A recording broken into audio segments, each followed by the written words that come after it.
বিশ্বাসঘাতক মানুষ কোনোদিনও কি কেউ দেখেছে? যদি কেউ দেখে থাকে তাহলে আমাকে একবার কমেন্ট করে জানিও। আমি আমার জীবনে বিশ্বাসঘাতক মানুষ দেখেছি, এবং তারা এমন বিশ্বাসঘাতকতা করেছে যে আমি সেই ট্রমার থেকে এখনো রিকভার করতে পারিনি বা হতে পারিনি।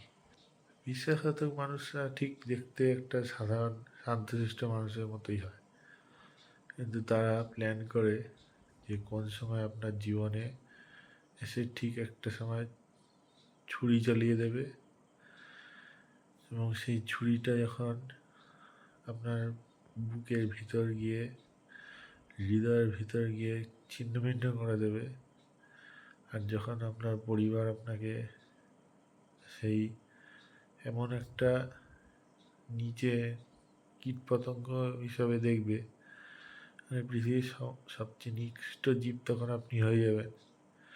তখন যার উপর ভরসা করে, বিশ্বাস করে আপনি এই বিশ্বাসটা করেছিলেন, আর যাকে আপনার সমস্ত কিছু দিয়ে তার উপকার করেছিলেন, সে যখন এই প্রতিদানে এই বিশ্বাসঘাতকতা করবে, তখন আপনার বলার কিছু থাকবে না। শুধু মুখ, চোখ, কান, নাক দিয়ে দেখবেন যে সে তার জায়গায় ঠিকই আছে, আর আপনি আপনার জীবনে ক্রাইসিস থেকে লড়তে লড়তে, আর নিজের সাথে লড়তে লড়তে, সমাজের সাথে লড়তে লড়তে দেখবেন এক সময় শেষ হয়ে যাচ্ছে। এক সময় মনে হবে যে এই জীবন রাখার কোনো দরকার নেই। এক সময় মনে হবে যে সেই যে বিশ্বাসঘাতকতা করেছে তাকে মারা করে দিই। সরি, ল্যাঙ্গুয়েজ এরকম ব্যবহার করা উচিত নয়। তাকে, মানে তার সমস্ত কিছু শেষ করে দিই, কিন্তু আপনি পারবেন না। কেন পারবেন না? কারণ আপনার বিবেকে সেই জিনিসটা নেই যে আপনি কারো ক্ষতি করে নিজে শান্তিতে রাত্রিবেলা ঘুমিয়ে থাকতে পারবেন।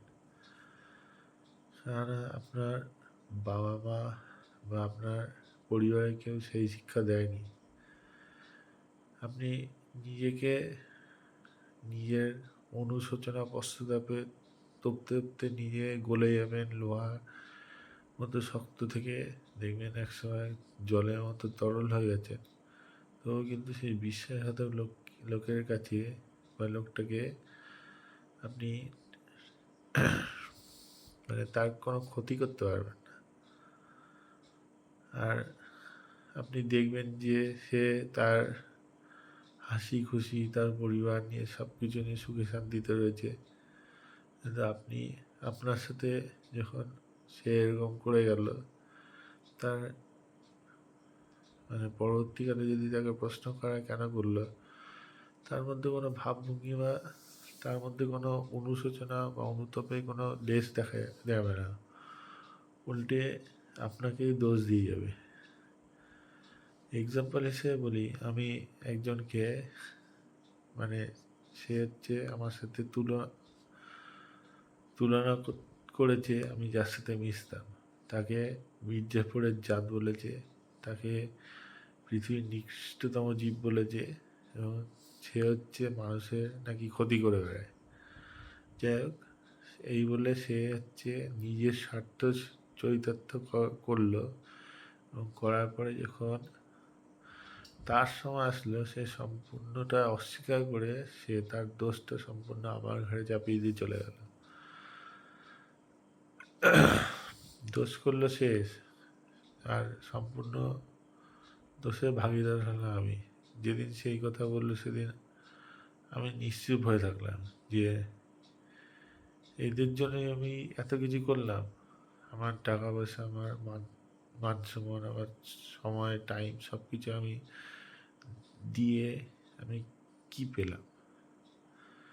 লাস্টে এই আমার পাওনা ছিল, এবং সবচেয়ে বড় পাওনা যেটা পেয়েছি সেটা হচ্ছে আমি মানে আমার পরিবারের কাছে আমার কোনো মান সম্মানই নেই আর। আর মানে সমাজে আমি এবার মুখ দেখাই কী করে, নিজের গলার আওয়াজ যে চড়িয়ে মাঝে মাঝে কথা বলি, তাতেই মাঝে মাঝে মনে হয় যে আমার কোন অধিকারে আমি আমার পরিবারের সাথে আমি গলা উঁচু করে কথা বলছি।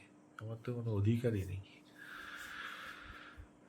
তা যাই হোক, তা বিশ্বাসঘাতকতা করা মানুষরা দেখতে ঠিক একবার অবিকল আপনার মানে পাশের বাড়ির মানুষের মতো হবে। তাদের সুন্দর মিষ্টি মুখের কথায় আপনার সাথে 4-5 বছর থাকবে, আপনার থেকে সব কিছু নেবে, সুবিধা নেবে, আপনাকে দিয়ে মিথ্যে কথা বলাবে, তার সুবিধার্থে তার ইউজ করবে, করার পরে তার সাথে এখন একটু ক্ষুণ্ণ হবে বা সে যখন দেখবে যে আপনি তার থেকে দূরত্ব বজায় নিয়ে নিচ্ছেন, তখন সে আপনার পিঠে সেই মিষ্টির ছুরি, যেটাকে বলে মিষ্টির ছুরি, মানে মিষ্টির ছুরি না কি একটা বলে বাংলা ভাষায়, সেই মিষ্টির ছুরি নিয়ে আস্তে আস্তে সেটা আপনার পিঠে হৃদয় মানে একেবারে বিদ্ধ করে দেবে। আর আপনি শুধু তার সেই পরিবর্তন থেকে আপনি অবাক হবেন না, আপনার বলার কোনো ভাষা থাকবে না, যে ভাষায় মানে আর আপনার মানে জীবনের প্রতি একখানা বিতৃষ্ণা বা আপনার অবহেলা চলে আসবে, যে না কি আমি কার জন্য কি করলাম। আর পরিবার তো আমাদের পুরুষ মানুষ বা ছেলেদের কোনোদিনও আমাদের পরিবার, আর যদি আপনি বাড়ির মানে সর্বনিম্ন বা ছোট সন্তান হন, তাহলে তো পরিবার আপনাকে কোনোদিনও বুঝতেই পারবে না। কেননা সমাজের নিয়ম যে যে বাড়ি বড় তাকে পরিবার ধরার জন্য কাজের সূত্রে বাড়ি যেতে হয়, আর যে বাড়ির ছোট তাকে বাড়ির সমস্তটাই দেখভাল করতে হয়। আর তাই জন্য এই যে ছোট তাকে কিন্তু ছোটোবেলা থেকে কোনো শেখানো হয়নি যে কী করে সংসার করতে হয়, কী করে পরিবার করতে হয়। সে আদরে এবং সে আহ্লাদেই মানুষ হয়েছে। তার উপরে যারা আছে তারা যত কঠিন পরিশ্রম করতে পারে, সে কিন্তু ততটা পারে না। আবার ব্যতিক্রম হয় মাঝে মাঝে, কিন্তু যেইখানে পড়ে থাকে তার পরিবারে তখন যখন সে মানে ঠিকঠাক কামাতে পারে না, ঠিকঠাক কিছুই করতে পারে না, তখন কিন্তু পরিবারে তার কোনো ভ্যালু থাকে না। এটা মানে হাজার সাইকোলজিস্ট, হাজার দার্শনিক, হাজার বুদ্ধিবীসও যদি বলে যে একটা পরিবারে যদি 4টে সন্তান থাকে, তাদের বাবা মা 4জনকেই সমান চোখে দেখে, এটা আমি মানতে পারলাম না। পরিবারে 4জন যদি থাকে, তার মধ্যে বড় 2জন হচ্ছে সমান অধিকার পায়, বাকি 2জন হচ্ছে বাকি মানে 3 নম্বর জন যে সেও কিন্তু ছোটজন, যে তাকে উঠতে বসতে দিনে দুপুরে রাত নেই দিন নেই তাকে হচ্ছে কথা শোনাতে হয়, বা তাকে কথা শুনতে হয়, তাকে খেতে কথা শুনতে হয়, তাকে পড়তে কথা শুনতে হয়, তার মানে তার কোনো অধিকারই নেই। সে জাস্ট জন্মেছে এবং তাকে সবাই ফেলে রেখে দিয়ে চলে যাবে এবং সে হচ্ছে পুরো বাড়িটাকে সামলে রাখবে, তার নিজের শখ আহ্লাদ কিচ্ছু নেই।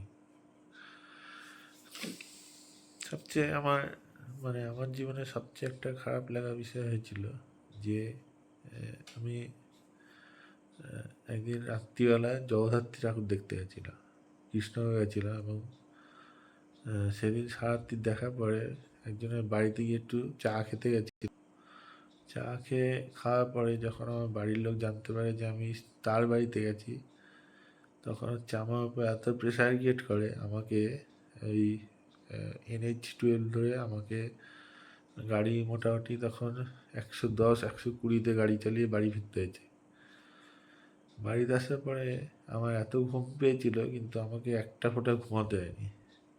আর বাড়ি আসার পরে আমার সাথে এমন ব্যবহার করেছিল যে যেন মনে হচ্ছে যে আমি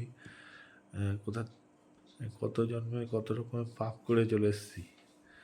আর সেই লোকের বাড়ি গেছে মানে আমার পরিবারের সব মান সম্মান চলে গেছে। কিন্তু আমি আমার শহরের সাথে মানে আমার আমার যে এলাকা, আমার যে শহর, আমি যেখানে থাকি, আমি হালিশহর থাকি, সেই হালিশহরের সাথে যখন আমি সেই গ্রামের তুলনা করলাম, দেখলাম যে তাদের কাছে পয়সা নাও থাকতে পারে, কিন্তু তারা মানে অতিথি আসলে তারা যথেষ্ট মান সম্মান দেয়, আপ্যায়ন খাতির যত্ন করে। কিন্তু আমাদের শহরে অতিথি আসলে আমরা সবার আগেই বলি যে দেখো আজকে এসছে গান্ডে বিন্ডে গিলে খানিক টাইম নষ্ট করে দিয়ে চলে যাবে। কিন্তু গ্রামের দিকে গেলে সেটা লোকেও কিন্তু বলে না।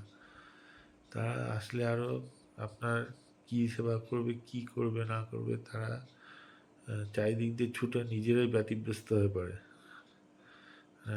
আপনাকে সর্বস্ব দিয়ে আপনার মান, আপনার সম্মান, আপনার আতিথেয়তা, আপনার যে আন্তরিকতা,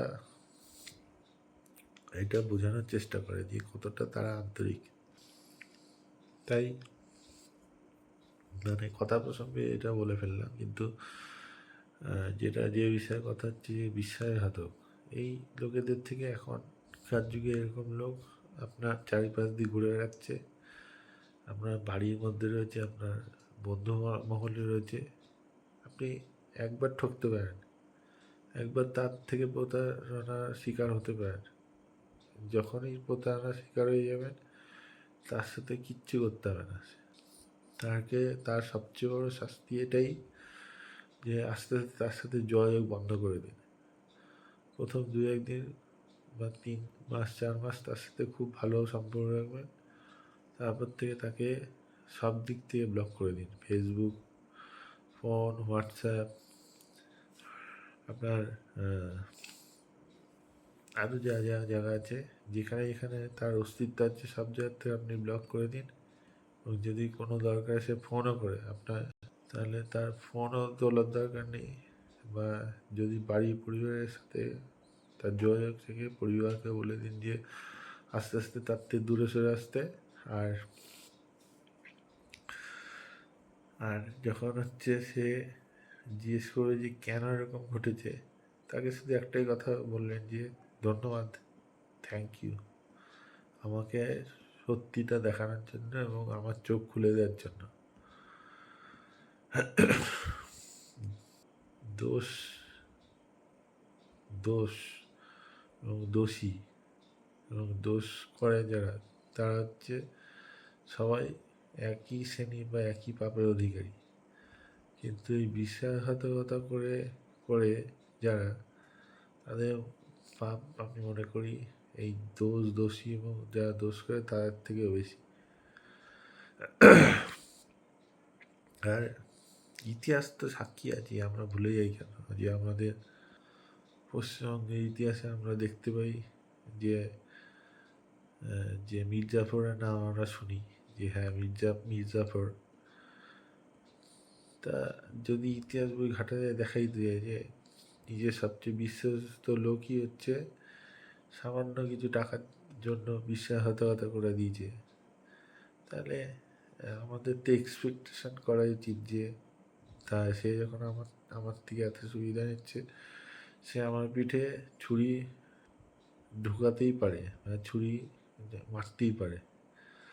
তাই আমাদের সাবধান হয়ে যাওয়া উচিত। কিন্তু আমরা কিছু শ্রেণীর মানুষ আছি যারা আমরা মানুষকে এতটাই বিশ্বাস করি যে আমরা ভাবি যে না, সে হয়তো ছুরি মারতে নাও পারে, কিন্তু সবশেষে দেখা যায় যে ইচ অ্যান্ড এভরি মানুষই হচ্ছে একই। কিছু কিছু মানুষ ব্যতিক্রম আছে, কিন্তু ম্যাক্সিমাম মানুষই হচ্ছে আপনাকে ছুরি মারার জন্য তৈরি রয়েছে এবং কতগুলো ছুরি মেরে আপনার জীবন ধ্বংস করতে পারবে এবং আপনার জীবন যে তিলে তিলে ধ্বংস হচ্ছে সেটা দেখে তারা আনন্দ করতে পারবে। এই নিয়ে তারা ভাবে যে তারা বলে যে না, ওখান থেকে সেখান থেকে সরিয়ে নিয়ে তোমার উপকার করেছি, অ্যাকচুয়ালি সেটা করেনি, অ্যাকচুয়ালি করেছে জীবনটা ধ্বংস। কেননা একটা মানুষকে সে যখন কাজ করছে, সে যখন টাকা কামাচ্ছে, তখন তার নিজেই কমন সেন্স আছে যে কতটা জায়গায় কোন জায়গায় গেলে কতটা তার মেশা উচিত, কতটা তার বোঝা উচিত, কতটা তার চলা উচিত। তাকে তো বলে দিতে হবে না? তাহলে সে যখন বাড়িতে সে ওই বিষয়টা নিয়ে সে কোথায় মিশছে না মিশছে সেই নিয়ে এখনও সে যদি সেই ছোটোবেলায় তো নালিশ করে বেড়ায়, তাহলে বুঝতে হবে যে সেটা হচ্ছে তার ভিতরকার ইগো বা হিংসার থেকে হয়েছে। সে কখনোই চায়নি যে আপনি সুখে থাকুক বা আপনি ভালো থাকুন। তো যাই হোক, অনেক কথা হলো।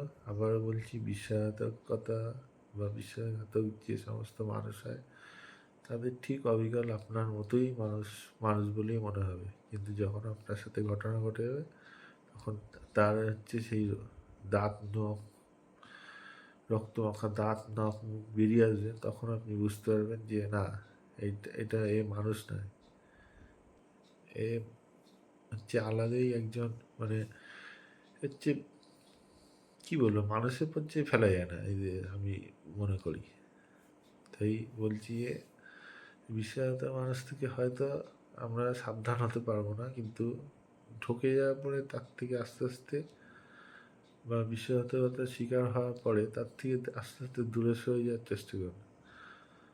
আমি আগে মনে করতাম মানুষকে দুবার চান্স দেওয়া যায়, কিন্তু এখন মানে জীবনের দুটো ঘটনা ঘটে যাওয়ার পরে আমি মনে করি যে মানুষকে একবারই চান্স দেওয়া যায়, আর এক চান্সে সে যদি উত্তরাতে পারলো, না পারলে তাকে আর জীবনে তার জন্য বা তার পেছনে আর কোনো দিনও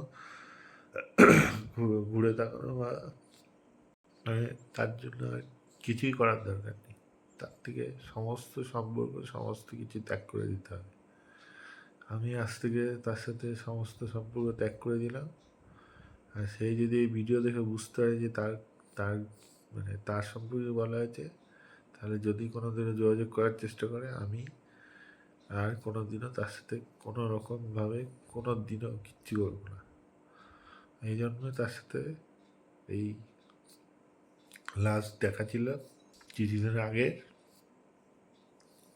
আর যদি পরের জন্মে যদি মানুষ হয়ে জন্মায়, ভালো কিছু করি, আবার যদি সে ঘটনাচক্রে আবার যদি দেখা হয়, যদি স্মৃতি মানে ভগবান যদি পুনর্জন্ম দিয়ে যে আমার এইটুকু স্মৃতি যদি আবার আমাকে দেয় আর তার সাথে যদি দেখা হয়, তখন আমি তার সাথে এই হিসাব বা এই বোঝাপড়া করবো যে সে আমার সাথে কেন সেদিন এরকম, আর কেনই বা সে মানে কী বিষয় তার হিংসা, আর কেনই বা সে হচ্ছে আমার এই জীবনটা নষ্ট করে দেওয়ার জন্য চেষ্টা করেছিল বা করছে। যাই হোক, সবশেষে বলবো যে বিশ্বাসঘাতক মানুষরা দেখতে ঠিক আপনার মতোই, তাই তাদের থেকে সাবধান। একবার ঠকলে দ্বিতীয়বার আর তার কাছে যাওয়ার কোনো দরকার নেই। আজ এই পর্যন্তই থাক, আবার কালকে অন্য বিষয় নিয়ে কথা হবে।